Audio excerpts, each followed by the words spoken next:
بسم اللہ الرحمن الرحیم۔ میں ہوں نصیر ستی پی پی ایم نیوز سے۔ تو سابق وزیر اعظم عمران خان کا انٹرنیشنل میڈیا سے بات کرتے ہوئے یہ کہنا کہ جو ملک میں یہ جو کرائسس برپا ہے اس کی تمام تر ذمہ داری جو ہے وہ army chief general Asim Munir پہ جاتی ہے، جس کا تمام تر مقصد آرمی چیف کو ڈیفینسو پوزیشن پہ لانا ہے، تاکہ کیونکہ خان صاحب ضد ہیں کہ ان کے لیے اقتدار کی رائیں جو ہے وہ ہموار کی جائیں۔ ان کو گلہ ہے کہ سابق آرمی چیف جنرل باجوہ نے ان کو جو ہے اقتدار سے الگ کیا، اور اب دوبارہ جو ہے وہ اس کے لیے جو ہے نا رائیں جو ہے وہ ہموار کی جائے۔ دوسرے لفظوں میں قوم کو جو گڑھے سے نکال کر گٹر میں ڈال دیا جائے۔ اس کے لیے ادارے کے اندر جو ہے سہولتکار بھی موجود ہیں جو ملک کو، قوم اور بالخصوص ادارے کی بربادی کا سبب بن سکتا ہے۔ مجھے نہیں معلوم کہ ادارے میں کوئی ڈویژن موجود ہے یا نہیں، لیکن سوشل میڈیا پہ کھل کے اور جو مین سٹریم میڈیا ہے وہاں بھی دبے لفظوں میں اظہار کیا جا رہا ہے اس طرح کا۔ اگر ایسا ہے تو پھر کون کھول کے سن لیں کہ ڈیوائڈ اینڈ رول کی پالیسی کن کی تھی، اور اگر یہ ڈویژن ہو گئی تو شاید عاصم منیر کا تو کچھ نہ جائے، لیکن جن کی یورپ اور امریکہ میں جزیرے ہیں، فارم ہاؤسز ہیں، ان کے محلات ہیں، بڑے بڑے بزنس امپائر ہیں، یہ پیزے والے ہیں، یہ پھر اپنی اولادوں کے ساتھ بھوکے ننگے واپس پاکستان آئیں گے، کیونکہ یہ دراصل ایک عالمی ایجنڈا ہے، اور جب ایجنڈا اپنی تکمیل کو پہنچتا ہے تو پھر جو پہلی لات پڑتی ہے وہ انہی کو پڑتی ہے جو اس ایجنڈے میں استعمال ہوتے ہیں۔ اب ماضی پر نظر دوڑائیں تو ایران کے شاہ رضا شاہ پہلوی ہوا کرتے تھے، وہ ایک امریکہ کے ایک بہت بڑے ایجنٹ تھے، ان کی تابعداری میں تمام عہدے وہ اپنا چکے تھے۔ ایران میں ان کا طوطی بولتا تھا، بلکہ ایران کے پہاڑوں کے اندر اب یہاں تک بات آ گئی تھی کہ ایران کے پہاڑوں کے اوپر لکھا ہوتا تھا کہ جو شاہ سایہ خدا است، کہ شاہ جو ہے وہ خدا کا سایہ ہے، لیکن جب وقت بدلا، حالات بدلے، تو پھر انہی پہاڑوں پہ لکھا گیا کہ شاہ پسرے سا گست، شاہ کتے کا بچہ ہے۔ تو جب یہ ایجنڈا تکمیل کو پہنچے گا اور جب ان کو اس ایجنڈے میں استعمال ہونے والوں کو لات پڑے گی، تو جب یہ بھوکے ننگے پاکستان آ گئے تو تب پاکستان میں بھی شاید ان کو جگہ نہ ملے، کیونکہ تب تک قوم بھی سمجھ چکی ہوگی کہ ان کے ساتھ، اس ملک کے قیادات کے ساتھ کیا جو ہے نا وہ واردات کی گئی ہے۔ تو ابھی تو قوم یہ سمجھ رہی ہے کہ یہ عمران خان اور پی ڈی ایم کی جنگ ہے، براڈر پکچر کو کوئی دیکھ ہی نہیں پا رہا۔ اس لیے اب بھی وار کرتا ہوں کہ ڈویژن کی طرف نہ جانا، ورنہ ادارہ بے وقت رہ جائے گا، اور اگر ادارہ بے وقت ہوا تو آپ کے ہاتھ بھی کچھ نہ آئے گا، بلکہ آپ جو ہے وہ سب سے بڑے جو ہے لوزر ہوں گے۔ تو اب آتا ہوں وہ جو براڈر پکچر ہے اس کی طرف، وہ ہے ایشیا کے وسائل اور اس سی پیک سے کنیکٹ ہونے والی 60 سے 70% جو کنزیومر مارکیٹ ہے اس تک جو ہے رسائی جو ہے وہ اصل میں جو عالمی طاقتوں کا ایجنڈا ہے، جس کا جو دروازہ ہے وہ اس روٹ کا جو دروازہ ہے وہ پاکستان ہے۔ وہ گوادر دنیا کا سب سے گہرے پانیوں والا جو بندرگاہ جو ہے، پورٹ جو ہے وہ گوادر ہے۔ تو اب اس عالمی ایجنڈے میں مورے کون کون سے پہلے وہ بتاتا چلوں۔ ایک تو ہے ایسٹیبلشمنٹ، ویسے تو ایسٹیبلشمنٹ ازل سے ہی عالمی طاقتوں کی جو ہے نا وہ ان کے کام کرتی رہی، ان کے بی ٹیم کے طور پہ چلتی رہی، لیکن اب ہم نے اس ایشیا میں ہماری ایسٹیبلشمنٹ نے اتنے نان سٹیٹ ایکٹر پیدا کر دیے ہیں کہ اب ہماری ایسٹیبلشمنٹ کی جو ہے نا عالمی طاقتوں کو ضرورت نہیں رہی۔ وہ امن کی بربادی کے لیے نان سٹیٹ ایکٹر یا عالمی طاقتوں کی جو ضرورت جو ہے وہ پوری کر دیں گے، اور بہت کم قیمت میں۔ اس لیے اب ایسٹیبلشمنٹ جو ہے وہ اب عالمی طاقتوں کا سب سے بڑا ہدف ہے۔ تو اب جو مورے استعمال ہوئے ہیں اس عالمی ایجنڈے میں جو ہو رہے ہیں، وہ ایک ہماری ملٹری ایسٹیبلشمنٹ ہے، عدلیہ اس کی بی ٹیم بن کے کام کرتی رہی، میڈیا کا ایک حصہ، اور خان صاحب جو ہے وہ اس کو لیڈ کر رہے ہیں۔ باقی تمام جو ہیں وہ خان صاحب کی پشت پہ تھے۔ ایک طرف یہ ایجنڈا عمران جسے ہم کہتے ہیں وہ آگے بڑھ رہا تھا، دوسری طرف عالمی طاقتوں نے آصف زرداری اور نواز شریف کو بھی استعمال کیا اس نظام پہ، اس کوٹ زدہ نظام پہ جو ہے سنار کی وار کے طور پہ۔ زرداری صاحب نے جب کہا تھا کہ اینٹ سے اینٹ بجا دوں گا، اور پھر آپ نے دیکھا کہ وہ کافی عرصہ کے لیے ملک سے ہی بھاگ گئے۔ اس کے بعد جب نواز شریف کو نکالا گیا تو انہوں نے بھی مجھے کیوں نکالا، ووٹ کو عزت دو، اور پھر اس کے بعد جب اقتدار کا راستہ دکھایا گیا تو انہوں نے بھی شلواریں جو ہے نا کندھے پہ رکھ لی۔ تو اصل میں یہ سب سنار کی وار مقصد ٹارگٹ کو کمزور کرنا ہے، لیکن یہ کیوں کامیاب نہیں؟ اس لیے کہ ان کا اپنا بیگیج، ان کے کرپشن کا بوجھ تھا۔ اب عالمی طاقتوں پہ ایک بات تو واضح ہو چکی تھی کہ پاکستانی قوم دو چیزوں کو پسند نہیں کرتی۔ ایک، امریکہ سے یاری، باوجود اس کے کہ 24-25 کروڑ عوام میں سے کوئی بھی ایسا بندہ نہیں ہے، تمام 25 کے 25 کروڑ اگر امریکن ویزا آفر کیا جائے تو امریکہ جانے کو تیار ہے، لیکن اگر یہ سہولت میسر نہیں ہے تو پھر منہ پھاڑ کر نعرہ لگائیں گے کہ امریکہ کا جو یار ہے وہ غدار ہے، غدار ہے۔ اور دوسری ہے کرپشن، باوجود اس کے کہ ہم گوڈے گوڈے کرپشن میں دسے آنے کے باوجود ہم کرپشن کو برا سمجھتے ہیں۔ اصل میں کرپشن ہمارا مسئلہ نہیں، ہم اس کرپشن کو برا سمجھتے ہیں جس میں ہم حصے دار نہیں ہیں۔ تو یہ وجہ ہے کہ عالمی طاقتوں نے اپنے مورے پہ جو کرپشن کا الزام جو ہے نہ ہونے دینے کا فیصلہ کیا۔ اس کے لیے عدلیہ جو ہے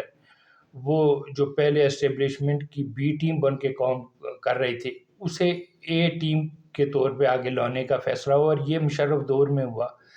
یہ سب پری پلان تھا، امریکہ نے مشرف کو ہٹانے کا فیصلہ کر لیا تھا، اور جنرل کیانی جو کہ اس وقت DGISI تھے، انہیں آرمی چیف کی نوید بھی عالمی طاقتوں کی طرف سے سنا دی گئی تھی، اور پھر یہ منصوبہ آگے بننا شروع ہوا۔ منصوبے کے مطابق چیف جسٹس سے کچھ ایسے فیصلے کرائے گئے کہ جس پر جو ہے آرمی چیف جنرل مشرف نے ری ایکشن دیا، اور اس ری ایکشن کے بعد وہ بند گلی میں آ گئے، جس کے لیے ISI مکمل منصوبہ بندی کر چکی تھی، جس کے لیے وکلاء کو سڑکوں پہ وہ لایا جا چکا تھا، ڈالر بھی آ گئے تھے، اور سڑکوں پہ دما دم مست کلندر شروع ہو گئے تھے۔ اور آزاد عدلیہ کی تحریک جو ہے جس پر میں نے اس وقت ایک روزنامہ اصاف میں ایک کالم لکھ کے بھیجا تھا نکی جے نو کے نام سے، جس کو ایڈیٹر نے اس بات پہ اس کو پبلش کرنے سے انکار کر دیا تھا کہ پوری قوم جو ہے وہ چیف جسٹس کے ساتھ کھڑی ہے، اور آپ جو ہے نا چیف جسٹس کے مخالف جو ہے نا آپ لکھ کے لے آئیں تو یہ پبلش نہیں ہو سکتا، آپ اس کی حمایت میں لائیں۔ تو میں نے کہا میں نے صرف کاغذ کالا کرنا نہیں ہے، بلکہ قوم کے سامنے ایک رکھنا ہے کہ یہ جو آزادی کی تحریک ہے آزاد عدلیہ کی، یہ مستقبل میں ہمارے گلے کی ہڈی بن جائے گا۔ خیر وہ کالم تو پبلش نہ ہو سکا، لیکن نواز شریف اور عمران خان جو ہے وہ اس آزاد عدلیہ کی تحریک کو جو ہے نا وہ لیڈ کرنے کے لیے کرنے کی تیاری کر رہے تھے، لاہور کے اندر دونوں موجود تھے، لیکن تب کی عالمی طاقتوں اور ہماری اسٹیبلشمنٹ نے جو ہے وہ اس تحریک کو لیڈ کرنے کے لیے نواز شریف کا انتخاب کیا، اور عمران خان لاہور میں ہی چکر لگاتے رہ گئے۔ اور جب یہ جلوس گجرانوالہ پہنچا تو افتخار چودھری جو ہے وہ بال کر دیے گئے۔ بالی کے بعد افتخار چودھری نے کیا گل کھلائے، کتنے ارب ڈالر کا پاکستان کو ٹیکہ لگایا، یہ تو پھر کسی ویڈیو میں ذکر کروں گا۔ لیکن اصل میں ہم جو ہیں وہ بحیثیت قوم جو ہم ہیروز کی ڈسی قوم ہے، ہم نے جس کو بھی ہیرو بنایا اس نے پاکستان کی ماں بہن ایک کر کے رکھ دی۔ تو اس طرح عدلیہ جو اسٹیبلشمنٹ کی بی ٹیم تھی وہ اب عالمی طاقتوں کا ایک مورا بن کر سامنے آ گئی، جس کی جو ذمہ داری تھی وہ عالمی ایجنڈے کو آگے بڑھانے والے عمران خان پر کرپشن کا داغ نہ لگنے دینے کی ہے، جو وہ بخوبی نبھا رہے ہیں۔ BRTO بلین ٹری منصوبہ معلوم جبا یہ جو فرق ہوگی کہ جو ٹرانسفر پوسٹنگ میں اربوں کی کرپشن ہوئی، اور اب یہ 60 ارب روپے کا جو خان صاحب پہ الزام ہے اس کو کیسے اڑا کے رکھ دیا۔